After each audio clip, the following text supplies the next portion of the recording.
Les malheurs de Sophie, chapitre 4, les petits poissons.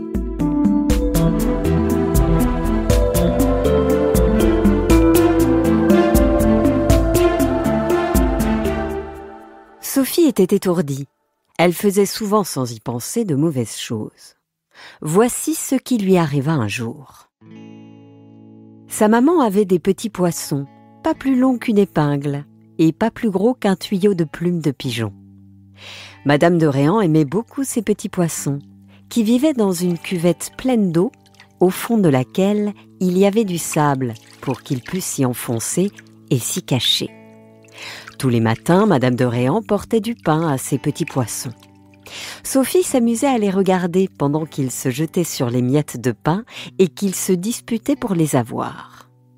Un jour, son papa lui donna un joli petit couteau en écaille. Sophie, enchantée de son couteau, s'en servait pour couper son pain, ses pommes, des biscuits, des fleurs, etc. Un matin, Sophie jouait. Sa bonne lui avait donné du pain, qu'elle avait coupé en petits morceaux, des amandes qu'elle coupait en tranches et des feuilles de salade. Elle demanda à sa bonne de l'huile et du vinaigre pour faire la salade. « Non, » répondit la bonne, « je veux bien vous donner du sel, mais pas d'huile ni de vinaigre, qui pourrait tacher votre robe. » Sophie prit le sel, en mit sur la salade. Il lui en restait beaucoup.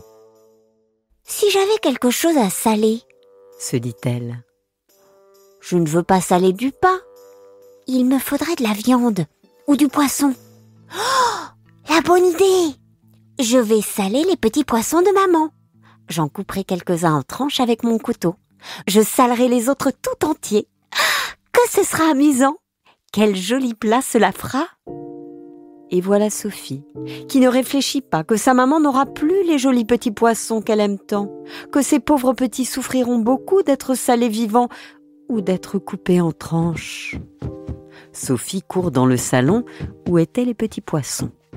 Elle s'approche de la cuvette, les pêche tous, les met dans une assiette de son ménage, retourne à sa petite table, prend quelques-uns de ces pauvres petits poissons et les étend sur un plat. Mais les poissons, qui ne se sentaient pas à l'aise hors de l'eau, remuaient et sautaient tant qu'ils pouvaient. Pour les faire tenir tranquilles, Sophie leur verse du sel sur le dos, sur la tête, sur la queue. En effet, ils restent immobiles. Les pauvres petits étaient morts. Quand son assiette fut pleine, elle en prit d'autres et se mit à les couper en tranches. Au premier coup de couteau, les malheureux poissons se tordaient en désespérés. Mais ils devenaient bientôt immobiles, parce qu'ils mouraient. Après le second poisson, Sophie s'aperçut qu'elle les tuait en les coupant en morceaux. Elle regarda avec inquiétude les poissons salés. Ne les voyant pas remuer, elle les examina attentivement et vit qu'ils étaient tous morts. Sophie devint rouge comme une cerise. « Que va dire maman ?» se dit-elle. « Que vais-je devenir, moi, pauvre malheureuse? Comment faire pour cacher cela ?» Elle réfléchit un moment. Son visage s'éclaircit. Elle avait trouvé un moyen excellent pour que sa maman ne s'aperçût de rien. Elle ramassa bien vite tous les poissons salés et coupés, les remit dans une petite assiette, sortit doucement de la chambre et les reporta dans leur cuvette. « Maman croira, dit-elle, qu'ils se sont battus, qu'ils se sont tous entre-déchirés et tués. Je vais essuyer mes assiettes, mon couteau et ôter mon sel. Ma bonne n'a heureusement pas remarqué que j'avais été chercher les poissons. Elle est occupée de son ouvrage et ne pense pas à moi. » Sophie rentra sans bruit dans sa chambre, se remit à sa petite table et continua de jouer avec son ménage. Au bout de quelque temps, elle se leva, prit un livre et se mit à regarder les images. Mais elle était inquiète. Elle ne faisait pas attention aux images. Elle croyait toujours entendre arriver sa maman. Tout d'un coup, Sophie tressaillit, rougit. S'il vous plaît, venez Elle ici. entend la voix de Madame de Réan. qui appelait les domestiques. Elle l'entend parler haut, comme si elle grondait. Qui a pu faire une chose pareille? Regardez leur état. Ce n'est pas possible. Les domestiques vont et viennent. Sophie tremble que sa maman n'appelle sa bonne. Ne l'appelle elle-même. Mais tout se calme.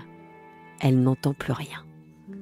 La bonne, qui avait aussi entendu du bruit et qui était curieuse, quitte son ouvrage et sort. Elle rentre un quart d'heure après.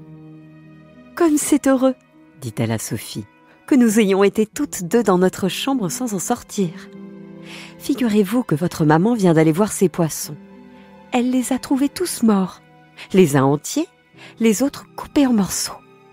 Elle a fait venir tous les domestiques pour leur demander quel était le méchant qui avait fait mourir ces pauvres petites bêtes.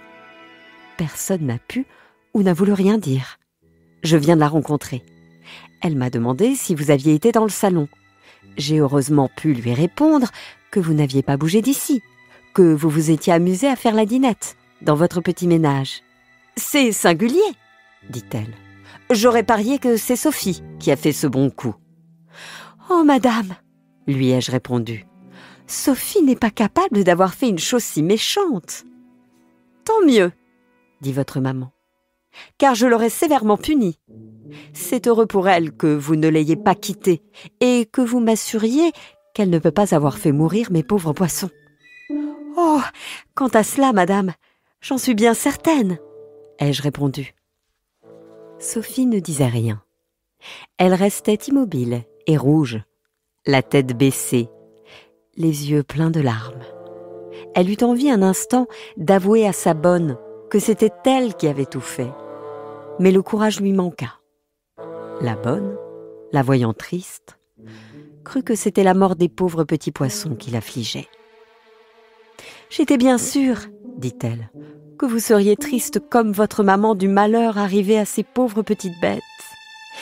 Mais il faut se dire que ces poissons n'étaient pas heureux dans leur prison, car enfin, cette cuvette était une prison pour eux. À présent que les voilà morts, ils ne souffrent plus. N'y pensez donc plus, et venez, que je vous arrange pour aller au salon. On va bientôt dîner. » Sophie se laissa peigner, laver, sans dire mot. Elle entra au salon. Sa maman y était. « Sophie, lui dit-elle, ta bonne t'a-t-elle raconté ce qui est arrivé à mes petits poissons ? » ?»« Oui, maman. » »« Si ta bonne ne m'avait pas assuré que tu étais restée avec elle dans ta chambre depuis que tu m'as quittée, j'aurais pensé que c'est toi qui les as fait mourir. Tous les domestiques disent que ce n'est aucun d'eux. Mais je crois que le domestique Simon, qui était chargé de changer tous les matins l'eau et le sable de la cuvette, a voulu se débarrasser de cet ennui et qu'il a tué mes pauvres poissons pour ne plus avoir à les soigner. Aussi, je le renverrai demain. »« Maman, ce pauvre homme, que deviendra-t-il avec sa femme et ses enfants ? » ?»« Tant pis pour lui. Il ne devait pas tuer mes petits poissons, qui ne lui avaient fait aucun mal, et qu'il a fait souffrir en les coupant en morceaux. »« Mais ce n'est pas lui, maman. Je vous assure que ce n'est pas lui. »« Comment sais-tu que ce n'est pas lui ? Moi, je crois que c'est lui, que ce ne peut être que lui. Et dès demain, je le ferai partir. »« Oh non, maman, ne faites pas ça. C'est moi qui ai pris les petits poissons et qui les ai tués. »« Toi ? Quelle folie ! Toi qui aimais ces petits poissons, tu ne les aurais pas fait souffrir et mourir. Je vois bien que tu dis cela pour excuser Simon. »« Non, maman, je vous assure que c'est moi. Oui, c'est moi. Je ne voulais pas les tuer, je voulais seulement les saler. Et je croyais que le sel ne leur ferait pas de mal. Je ne croyais pas non plus que de les couper leur fit mal, parce qu'ils ne criaient pas. Mais quand je les ai vus morts, je les ai reportés dans leur cuvette, sans que ma bonne qui travaillait m'ait vu sortir ni rentrer. » Madame de Réan resta quelques instants si étonnée de l'aveu de Sophie qu'elle ne répondit pas. Sophie leva timidement les yeux et vit ceux de sa mère fixés sur elle, mais sans colère ni sévérité. « Sophie, dit enfin Madame de Réan, le bon sentiment qui t'a fait avouer ta faute pour excuser Simon te vaudra ton pardon. Je ne te ferai donc pas de reproches, car je suis bien sûre que tu sens combien tu as été cruel pour ces pauvres petits poissons, en ne réfléchissant pas d'abord que le sel devait les tuer. Ensuite, qu'il est impossible de couper et de tuer n'importe quelle bête sans qu'elle souffre. Oui, maman. Pardon, maman. Et voyant que Sophie pleurait, elle ajouta « Ne pleure pas, Sophie. Et n'oublie pas qu'avouer tes fautes, c'est te les faire pardonner. » Sophie essuya ses yeux. Elle remercia sa maman, mais elle resta toute la journée un peu triste d'avoir causé la mort de ses petits amis les poissons.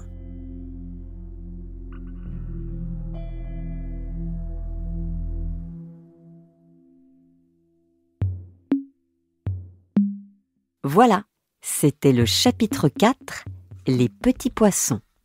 Les malheurs de Sophie, écrit par la comtesse de Ségur.